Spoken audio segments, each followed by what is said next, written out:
So you want to move to Marin County and you want to know the pros and cons of what you can expect.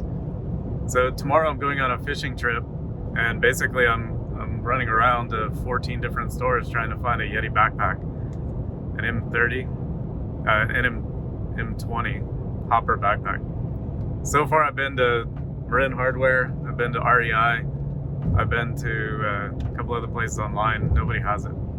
However, Sports Basement does have it. So just finding things can be a little challenging, especially lately. Finding anything in stock. West Marine is kind of the only place for a lot of the boat stuff here in Sausalito. So yeah, trying to find things has been getting kind of interesting. You have to pretty much go into the city for a lot of things, or be patient and go to Amazon. As far as like getting contractors and things like that, that's also becoming a little bit more difficult. I got a friend over at Marin Made with the water jet, and he makes a bunch of cool custom parts for people, and he stays pretty busy with that. But even then, like all the guys that he works with that do all kinds of construction, those guys seem to be pretty busy, and they're out weeks, maybe even months in some cases for some real custom things. So what would you expect when you move here? I would expect a little delay. I'd expect a little patience. Would be pretty critical. One of the things that I'm seeing a lot of is people definitely need a good lender that can get back to them quickly with a fully underwritten loan. So if you're trying to find a house, you definitely want to be connected with a really responsible mortgage lender, because basically if you go and bid against these houses, even though the market is like supposedly slowing down, you can look at the days on the market. It's not by much at all. Hardly noticeable for the houses that are really nice. So that would be the other thing, right? It's like if you're looking at houses that are really nice and they're really competitive, then they expect that those houses are going to be turning over quickly, and that you have to have a fully underwritten loan or cash. So that's going to be a big deciding factor by the seller and by the seller's agent insisting on or giving advice, which one of the offers you should take. You're going to see often that it's going to be the one that's got the fully underwritten loan, the full commitment, not like a pre-qualified letter that's going to find a million reasons for the lender to back out or delay it, right? That could be the other problem, is that it'll end up with earnest money deposits being too far, and the due diligence will be done. They'll remove contingencies, and then they'll find out that they can't get their loan. So, good weather, of course. If you're moving here, the weather here is beautiful. Even today, it's like a little overcast. Yesterday it was super sunny, and maybe tomorrow it might be a little bit foggy because the weather finally might actually have some moisture. But for the most part, you're in a Mediterranean climate. It's always pretty reasonable, and within a band of like 50 to 90. It really doesn't get too cold.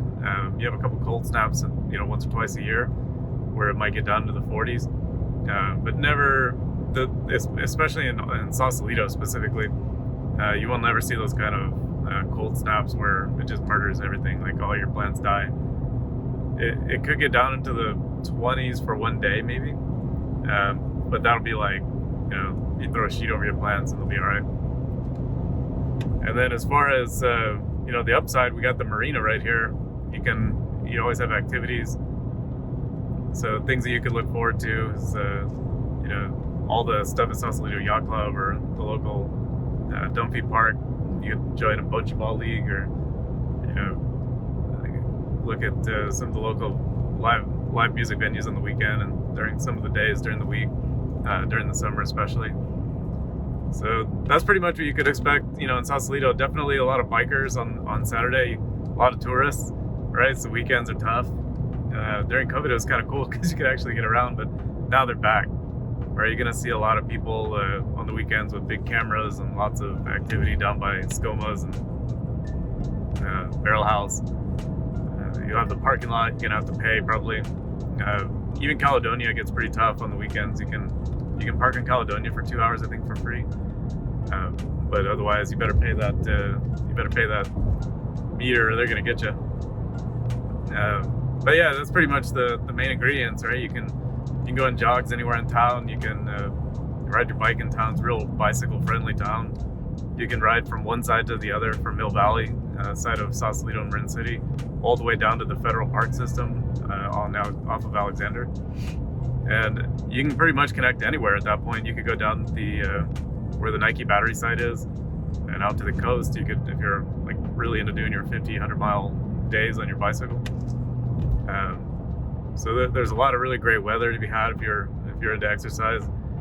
One downside, of course, if you want to go play tennis, right? There's some problems with I don't know what you would call it, but there's basically an encampment over on the tennis courts, and over by Bay Model, there's a park that's kind of been taken over by unfortunate situations with the anchor outs and maybe the homeless population. We used to go there and play tennis a lot. Now they've decided that the tennis court is their new favorite place to put tents up. So I don't want to poke at anybody on the political side. I don't really understand or fully.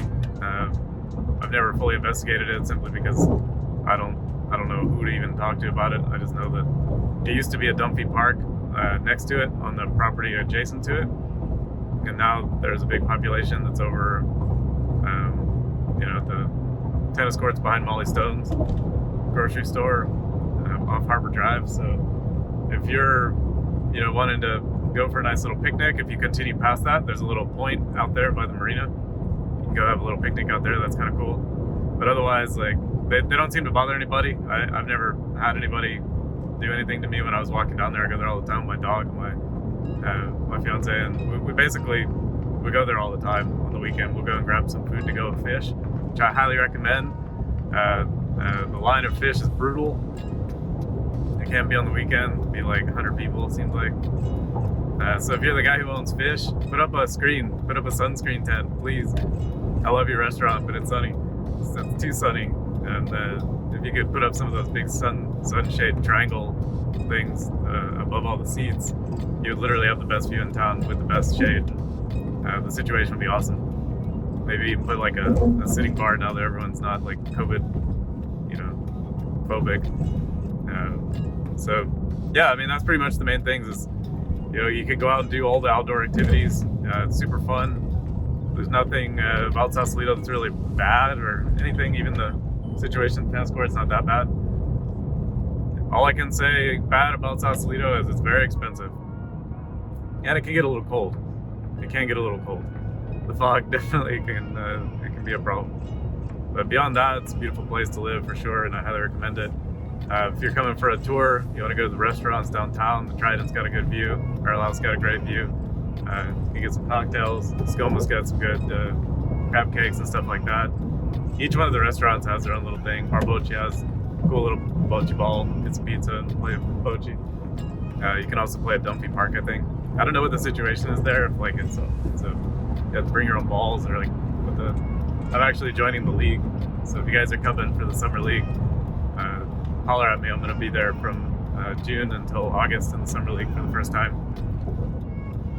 So that's cool, right? You could join the summer league, and you could do some other things like that. And then if you want to join the Rotary Club and kind of get involved in the local charities and stuff like that, there's a lot of that. So that's pretty much the main ingredients for Sausalito. If you're going to move to Sausalito or even Mill Valley, beautiful area for outdoor activities for sure.